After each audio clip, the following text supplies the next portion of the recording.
Hello and welcome to another book to game comparison video. Today I'm going to be discussing Secret of the Scarlet Hand. I will start by looking at the novel, which was released in 1995, and then comparing it with the computer game, which was released in 2002. So before I begin, I will let you know that of course there will be spoilers because I'm going to be discussing all the different aspects of both stories, which of course includes the culprits. So without further ado, let's begin. And I'm going to start off by naturally talking about the book. This is case number 124 of the Nancy Drew Mystery Stories. These books are also often referred to as the Digest Paperbacks, and they're a continuation of the Yellow Hardback series. So what happens in this story? We have Carson Drew, who has a business trip in Washington, D.C., and he brings along Nancy and her two best friends, Bess and George.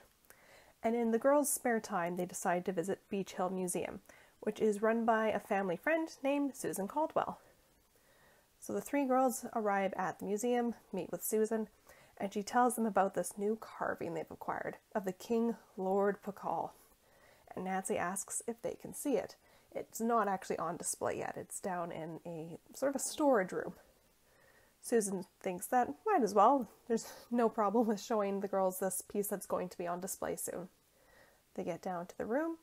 She goes to unveil this wonderful historical carving from a little box, and the box is empty.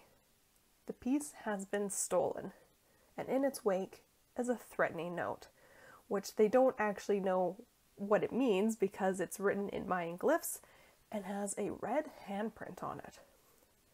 So this is our mystery. Who has stolen the Pakal carving? And then for a little while we're wondering, what does this message say? Some things that come up in the story are some tensions between characters. We have Alejandro Del Rio, who is of Mexican heritage, and he believes that the carving, as well as other Mexican antiquities, should remain in Mexico. And the curator, Henrik van der Heun, is on site, and he sort of tries to calm Alejandro. He wants everything to be friendly, and he sees sort of both sides to having the artifacts stay at home as well as having them abroad so more people can see them. Early on, while Nancy is investigating, she sees Henrik in sort of a confrontational scenario, and she decides to speak with him about it. When she catches up with him, they're outside in the garden, and above them is a statue, which comes tumbling down, bonks Henrik on the head, and sends him to hospital. And he winds up with short-term amnesia. And Nancy's not able to question him about this confrontation she saw, and she has a feeling he is the key to solving this mystery about the disappearance of the Pakal carving. So that is one of the obstacles that Nancy encounters, and it sort of lasts throughout the whole story. So the characters that we meet in the book include, of course, Susan Caldwell, so she is the director and friend of Carson Drew, Henrik van der Heun, who is the curator, Alejandro Del Rio, who is an attaché for the Mexican consulate, Taylor Sinclair, who is an art dealer, John Riggs, who is an archaeologist at another museum, and Ricardo Martinez, who is a well-known art thief. So as the story unfolds, we discover that Ricardo is the one who smuggled this carving of King Pakal, or Lord Pakal, he's referred to both ways, into the United States. And then Henrik has discovered that the provenance documents for the carving have been falsified. And that's sort of the key to this story, and that's why we need Henrik's memory to come back, is to figure out that he had discovered the truth behind the origins, or I should rather say he discovered that the origins are not as they appear on the provenance documents. And Taylor Sinclair, the art dealer, he is the one who stole the Pakal carving, and he had John Riggs framed for that theft. So that is the story in a nutshell for The Secret of the Scarlet Hand book. So now let's take a look at the computer game adaptation. This is game number 6 in the Nancy Drew Adventure series. It is also called Secret of the Scarlet Hand. How fitting. So in this story, Nancy's brought on as the deputy curator for Beach Hill Museum, also in Washington, D.C. And she has a connection through her dad's friend, Franklin Rose. while she's there, sort of early on, this jade carving of Lord Bacall is stolen from the museum, so it's already on display. And this leads Nancy to investigate not only that theft, but other thefts that are quite similar across the US. There are some tensions in this story as well that she runs into, and again, this is with Alejandro Del Rio and the issues he has with Mexican artifacts leaving their home country and going to the United States and other places around the world. There's also concern about the acquisition of the stone monolith. It's on loan at Beach Hill, but also comes from Mexico, and Alejandro is frustrated by that as well. Henrik van der Heun takes quite a tumble while Nancy's working both on the case and in the museum, and he winds up suffering from amnesia, and he winds up in hospital, and that's where we visit him quite a bit in the game. So speaking of the characters of the game, we have Joanna Riggs. She is the curator. Henrik van der Heun, he's not actually given an official title, but he's referred to as an expert on Mayan hieroglyphics. Franklin Rose, who again is the contact for Nancy, friend of her dad, and he's one of the board of directors for the museum. Alejandro Del Rio, again an attaché for the Mexican consulate, and Taylor Sinclair, an art dealer. So as we investigate and the story unfolds, we learn that Henrik is responsible for the theft of the Bacall carving. And the reason for stealing it was to actually protect it from something a little bit more sinister, if you will. And that's Taylor Sinclair, who sort of is our ultimate bad guy. He's dealing in the black market. He wants the monolith opened that Beach Hill has acquired because he figured out that there are some very important documents hidden within, and he wants to sell those on the black market. So that is the gist of the computer game. So now, let's compare the book and the game. They're very similar. So I'll start with the storyline. The carving of Lord Bacall is stolen. That happens in both. The provenance documents for this piece have been forged. There's a threatening note with a scarlet hand and glyphs on it. And then we have a few little differences. In the game, we're not only focused on the Bacall carving, there's also a stone monolith that's on loan, and the carvings, so that for Lord Bacall and some other jade carvings, help to open the monolith. So there's a little bit more added to the game from the original book's story. If we look at the setting, that's the same. Beach Hill Museum in Washington, D.C. Sort of the layout and description of the location is different. In the book, the museum is a mansion. It used to belong to someone. It was sold and then turned into this really wonderful museum. And it's on a hill where there are beech trees, hence the name Beach Hill Museum. And it also has a large outdoor garden. In the game, we're not at a mansion. It's actually a large building specifically built for a museum. And its exhibitions are indoors, and it does have a garden-themed space within it. So it has taken some elements from the book and put them in the game, just with a bit of a twist. Another thing I'd really like to look at, I thought this was quite interesting and a bit complicated in terms of how I was going to set up doing these comparisons, are some of the character roles. They've been swapped. So in the book, Henrik van der Heun is a curator. In the computer game, he becomes this hieroglyphic expert. So it's a different role. And then John Riggs from the book, or Joanna Riggs in the game, so they've changed that character a little bit. In the book, he's an archaeologist. In the game, she is the curator. So we've kept some of the same characters and the same roles, but they've been moved around a little bit. So I thought that was kind of interesting, and I thought I might as well point that out. So now we'll look at the characters themselves, going through each character from the books and the games. And like I said, it's a little complicated. I wasn't sure how I was going to set this up because of the swapped roles. But I've basically gone by name rather than role. So I'll start with Nancy's contact. In the book, it's Susan Caldwell. In the computer game, it's Franklin Rose. And this individual, again, as I've stated a few times already, is a friend of Carson Drew. So where we have our differences are, in the book, the friend is female, her name is Susan, and she's the director of the museum. And she's on site. We see her, Nancy interacts with her quite a bit. In the game, this individual's name is Franklin, he's male, and he's on the board of directors. I don't think they ever indicate that he himself is the actual one sole director. He's part of a team that oversees the museum. Otherwise, their role is about the same. Franklin isn't on site, he's a phone contact, but Nancy still communicates with him as the case goes on in the game. So next we'll look at John or Joanna. So in the book, John Riggs works at the National Museum. Not Beach Hill, but National Museum, so a different site entirely. And he had wanted to acquire the Pakal carving for their museum, but was outbid by Beach Hill. He's also an expert on Mayan hieroglyphics. Nancy and her friends actually go to him with that first and subsequent threatening notes to have him translate what they say.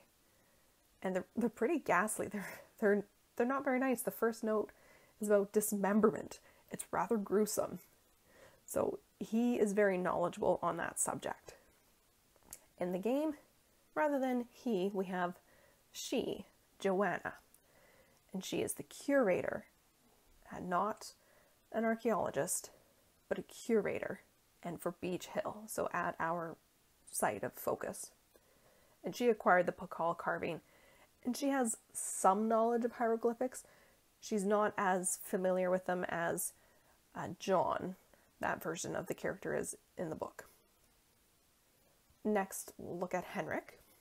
So his name stays the same, but his role is also different, as previously mentioned. So the one thing that sort of stays the same, or two things rather, is he does work at Beach Hill in both versions of the story, and he sustains an injury. Oh goodness, I'm sorry. My words are lost. He sustains an injury resulting in amnesia. So that stuff is the same between book and game. And we visit him at the hospital. That also happens in both versions of the story.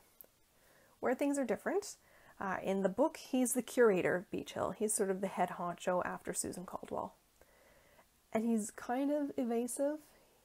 Anytime he sort of sees Nancy, he seems to turn around and doesn't want to engage with her. He also uncovers that the Pakal carving's provenance documents were falsified. He's figured this out. In the game, he is not the curator, but he is an expert on hieroglyphics, and he left his former job at the Chaco Canyon Cultural Center to come over to translate the glyphs on the newly acquired monolith. So that's why he's at Beach Hill. He's also really friendly with Nancy, so personality-wise, he is more engaging in the game. Another thing that's different is he is the one who stole the Pakal carving. That's not the case in the book. Only in the game did he steal the carving, and he did it to keep it safe. Next, I'd like to look at Alejandro. So he's the cultural attaché with the Mexican consulate.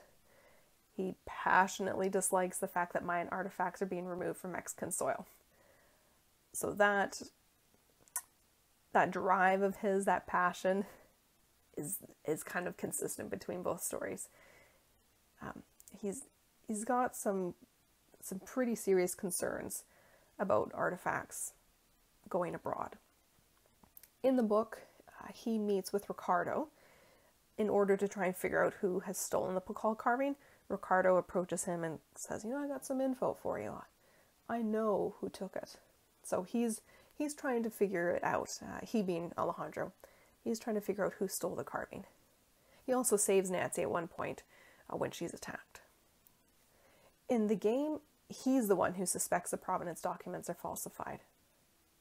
In the book, again, that was Henrik. In the game, it's Alejandro. And he wants to prove this theory, so he wants the documents brought to him, which Nancy does in the game. So sort of the same drive, same characteristics for Alejandro. A couple things a little different between mediums, but mostly the same figure. Next we can look at Taylor. So Taylor Sinclair is the art dealer. He's the one who sold the Pakal carving to Beach Hill. And in both mediums, he's sort of creepy. He rubs people the wrong way. He's sort of described that way in the book. That's how Nancy feels when she speaks with him. And we even hear it in the game. Like Sheila Schultz at Chaco Canyon says that she thinks there's something about him that's just slippery. She doesn't quite trust him. So that's consistent between book and game. He also falsified the provenance documents for the Bacall carving. So another key part of the story that's consistent or remained the same between the two versions. In the book, we see him arguing at the beginning with Henrik. And this is right before the statue falls on him and he forgets the last couple days. So that's a little different. In the game, Henrik falls. I don't think he's pushed. It's not really explored. I think we all just assume he falls. But in the original story, ultimately Taylor's responsible for the amnesia. He also tries to frame John Riggs. He wants someone else to take the fall for the theft, and this is because in the book he stole the Bacall carving, not the same as in the game. He also sedates Nancy at this Mayan ritual that she sneaks into, which is quite the story, and I won't get into those details. And he has Ricardo try to get rid of her after he sedates her at that ritual. Fortunately for Nancy, Alejandro comes in, and Ricardo and therefore Taylor are not successful in getting rid of Nancy. And another important thing is that Taylor's gallery is in debt. This doesn't come up in the game, so I don't believe that's the case in that version of the story. In the game, this is sort of interesting. It's quite different. He's the one who urges Nancy to look into the Bacall theft. Because again, he's not actually the one who stole the carving. He knows it's valuable and he knows he needs it to get into the monolith, or suspects it. So that's why he wants Nancy to find it. In the book, he's trying to shake her off this case. So that's a bit different. And this has already been stated, but he's trying to steal the Whisper's documents that were in the monolith. And because the monolith isn't in the book, that's something new to the game. So changes sort of his motivation a little bit in that medium. And then the final character to look at is Ricardo Martinez. So he's only in the book. He was not put into the game. He's a dangerous thief and he's well known in art circles. The police are familiar with him. So he is shown the Bacall carving when he's in Mexico. Someone finds it, I believe, near Palenque. And he's aware of Taylor. He smuggles the piece into the country, brings it to Taylor Sinclair, and together they sort of forge these provenance documents to make it, sort of in air quotes, legal and available for sale. He also follows Taylor's orders, and there are a couple orders that he's been given. One is to reclaim the original provenance documents, which Henrik had. Henrik, again, in the book, wanted to speak with Taylor about the provenance because he figured out something was wrong. And so Taylor wants Ricardo to get those documents back. He doesn't want anyone else to be able to figure out that they've been falsified. He also tries to get, Taylor tries to get Ricardo to, basically kill Nancy. And he has been tasked with framing John Riggs for the theft of the Bacall carving. So there's a lot that he does in the book, but he hasn't been included in the game. And for the way the game has the story unfold, he's not necessary. Probably would have complicated things a bit too much. Another thing to compare, and it's sort of a small point, but I thought was kind of worthy of mentioning, is the Bacall carving. It's slightly different between book and game. It is made of greenstone. They do specify in the game that it's jade. And it's a carving that, to some degree or another, depicts Lord Bacall. In the book, it's actually a miniature figurine. It's really small, sort of fits in your hand, and it forms the shape of a person. It's a figurine. In the game, on the other hand, it's this square block with the face of Bacall carved into it. So very different dimensions and shape and look to it. The carving, The fact that the carving exists is the same between stories, but its form is quite different. Another thing to talk about that's different in this case, it's game only, are the other jade carvings and the stone monolith. So in the game, they've added this monolith that can be opened, and it's opened by combining 6 jade pieces together. They form a key. The Bacall carving is one of these 6 pieces. And there are others scattered around, and they've been stolen, and that's sort of tying in with why Henrik stole the Bacall carving in the game. There are the Copan contacts, that's who Nancy contacts via ham radio, Chaco Canyon, the Daddles, and Prudence Rutherford. Those characters and contacts have all been created for the purpose of the game. They're not in the book. Not a single one of them is from the original story. They were created especially for the game, and for the purpose of telling this more intricate storyline involving multiple jade pieces coming together to open this monolith. And again, the monolith is unique to the game. So that was kind of interesting, that her interactive really created more to the storyline with these additional pieces. And I think it really enriches the game. I quite like it. I find it very exciting. So then the last thing I'd like to compare between the book and game is the ending, which is quite different, which is a good thing. I don't like the way it worked in the book, and it wouldn't have worked for the game. So in the book, Nancy has sort of figured out fairly early on, kind of early on anyways, that Taylor is behind the theft. And though they have evidence, and she's been working directly with the police, they don't have enough evidence to actually arrest him. So Nancy decides she's going to try and just get a confession out of him. So she, Alejandro, George, and Bess drive out to this house he has in Virginia. But they discover he's already left. Nancy sees his laptop, opens it, sees that he's looked at flight schedules, specifically for New York. So the group then drive off to the airport to try and beat him before he gets on his flight. Just barely do they see him at the gate. Nancy insists that the boarding agent not let him on. She goes through his carry-on bag and she can't find the Bacall carving. And she is sure that he has it, that he's trying to get it out of the country. He's allowed to leave, and then Nancy notices he's wearing this sort of cowboy getup, which is not his style. And it dawns on her that the heel of a cowboy boot would be the perfect place for that small figurine to be hidden. So they call him back, and he realizes that Nancy's figured it out, and he bolts. So they're chasing Taylor through the airport. They eventually catch him at the top of an escalator. Nancy searches the boots, and sure enough, in the heel of one of them is the figurine. The police arrive, and Taylor's arrested.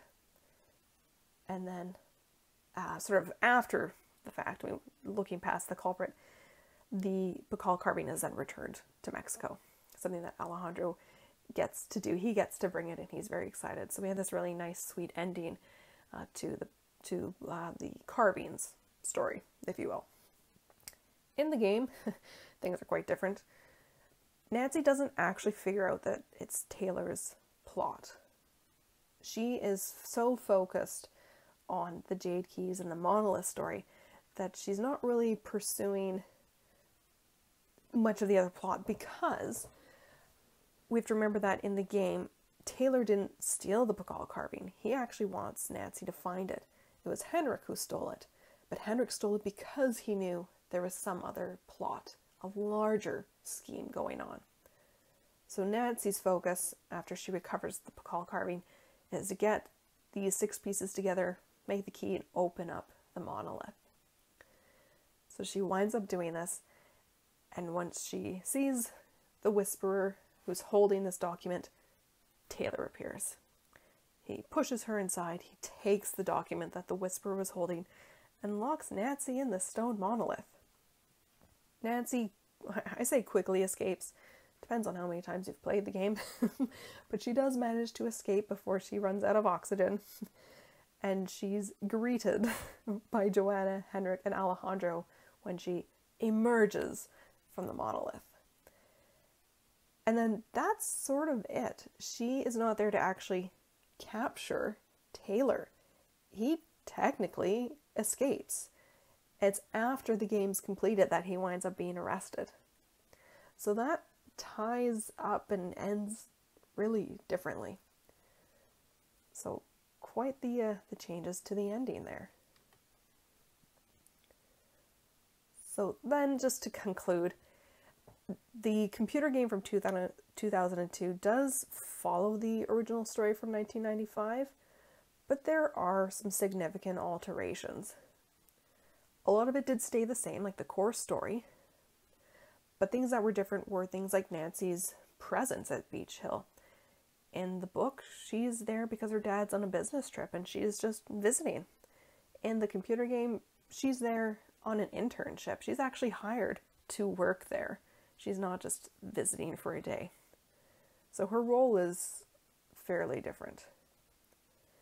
Other things that are different are the roles of other characters. As previously mentioned, some of them swapped. John or Joanna Riggs and Henrik Vanderheun, they're a little bit different. They've swapped places to some degree. And then the game's version of the plot contains many more many more elements than the book does. So again, this story of multiple thefts of jade carvings and how there are 6 of them that form a square and they open up this monolith. So there's a deeper story in the game. And then we have some events that do remain the same. So the fact that there is a threatening note with glyphs and a red handprint made of cinnabar. That's from the book. And that comes from the title, right? Secret of the Scarlet Hand. That's sort of key to the title, and part of what drives the story is this threatening note. And then another thing that's the same, again, is Henrik having amnesia. Him being a key, which is a little different. His key role he plays is different between versions. But because he's lost his memory, he's not able to be of help for quite a while. So beyond that, I mean, the plot is basically the same between the two stories. This carving of Lord Bacall from Palenque is stolen from Beach Hill Museum. There's also concern that the documents of sale were forged, so that's the provenance documents being falsified. And then Taylor Sinclair is the main culprit, except the fact that the thefts are a little bit different. In the book, Taylor was responsible for the theft of the Bacall carving, and that's sort of where things end. In the game, Henrik was responsible for the theft, but this is to stop Taylor's bigger plot. This scheme he has of opening up the monolith and taking those documents that belong to the Whisperer and selling them on the black market. So beyond those very fine details, the plot is the same. So there we go. That's my comparison video for The Secret of the Scarlet Hand, book to game. So I don't know if I want to say it's very similar, but it's also very different. Both, if that's possible. The game follows the main storyline, but it definitely has more to it. It's just richer. It has more of a storyline, and I feel like it's almost more immersive than the book could be. In the book, we do learn a little bit about Mayan history, but the game allowed her interactive to be even more detailed and specific, which also allowed for this other storyline about multiple jade pieces and this monolith that Beach Hill acquired. So yes, definitely some changes, but really good changes. I like what Her Interactive did. I think they turned what was a good idea for a story into a superb computer game. The book, just reading it on its own is, it's fine. It's an interesting idea. It, to me, doesn't quite hit the same way as the computer game. I think the computer game is much more impactful and just delivers the story in such a wonderful way. it's, to me, a very successful adaptation. I think it's a great game. I don't know how others feel about it when compared to the rest of the series, but to me, it's a really great game. I enjoy the storyline. I like this idea of talking about different cultures and history and antiquities, the black market, very real elements, and bringing them to life in quite an interesting and fun way. So there we go. That is all I have to say about The Secret of the Scarlet Hand book to game comparison. Thank you for your time and for listening and watching, and I will see you next time. Have a great day. Bye-bye.